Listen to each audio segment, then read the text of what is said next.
Good evening and welcome back to another moment with Myrelo. I'm so glad you stopped by. Just wanted to share real quick. Gonna jump right in. Wildflowers. I was looking at my journal and I started a thought in April 22nd to be exact. And I wrote down the question, what is it about wildflowers that are so seemingly beautiful and people think that they're classy. Some people do their weddings with wildflowers.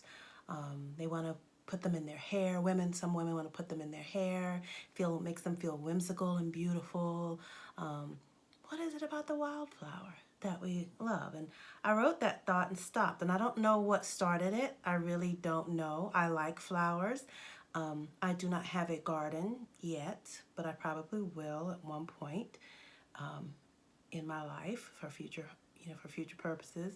But I didn't really get it, and I was like, okay, they are pretty, but for some reason I was drawn more to the fact of why someone would be so intrigued by a wildflower versus any other flower, or the flowers that you get from a florist, or flowers that people grow in their yard. And so today, when I stumbled across it, going back through my journals, doing some writing, and just flipped back through one of my journals and found this thought, it intrigued me to continue the thought. And so I started looking up what it really meant to scientifically be a wildflower.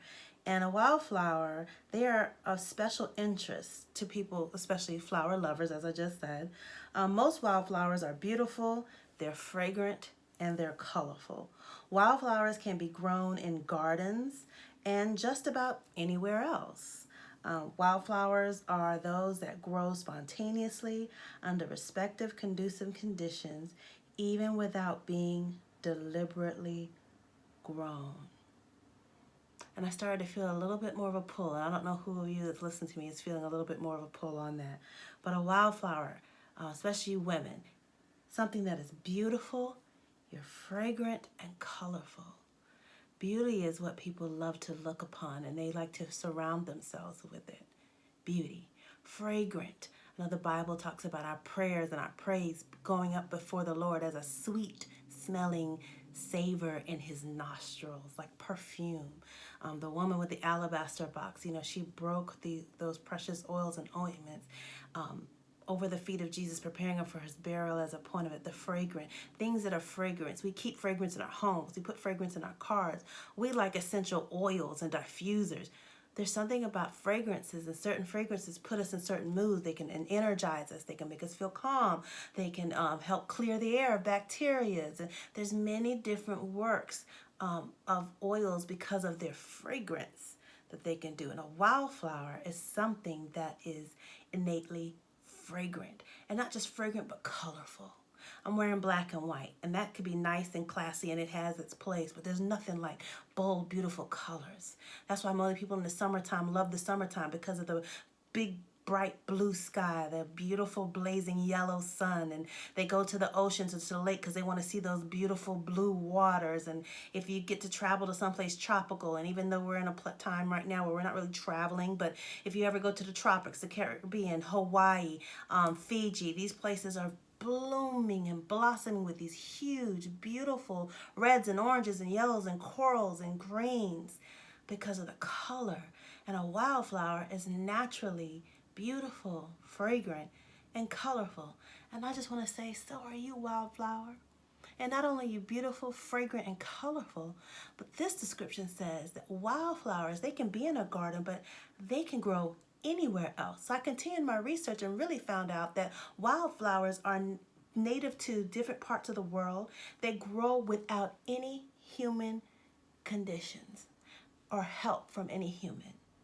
They're in the ground, they break the ground, they are what they are in all their splendor without the help of anyone.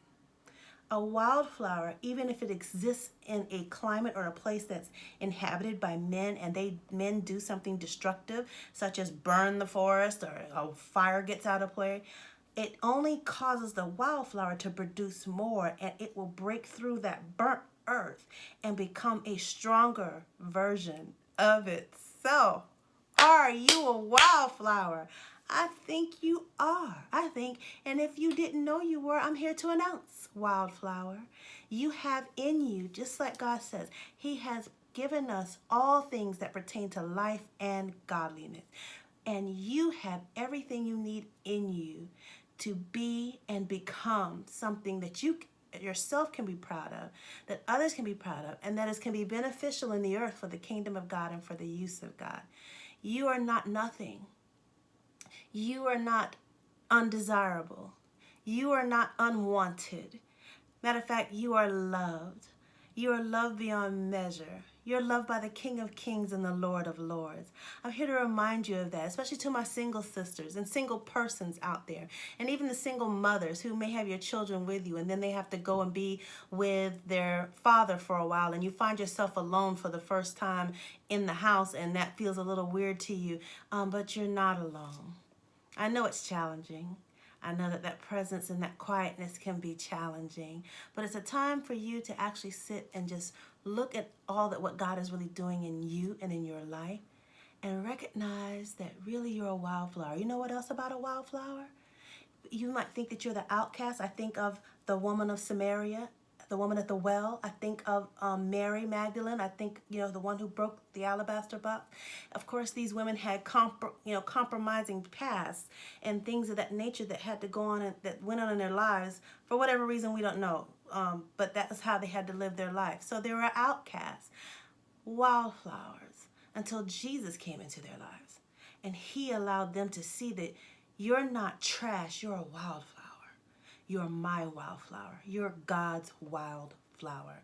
And even though the scorching things that you may have had to endure, the divorces, the breakups, the loss of friendships, the loss of jobs, the loss of finances, and some of us have already built those things back up. Some of us are on our way building those things back up. But that's the fire of life that man has caused, or things that even decisions that you made as a man, a human have made and caused, has burnt the ground of life. But the wildflower breaks through. And you know what else? The wildflower is really the source of the garden.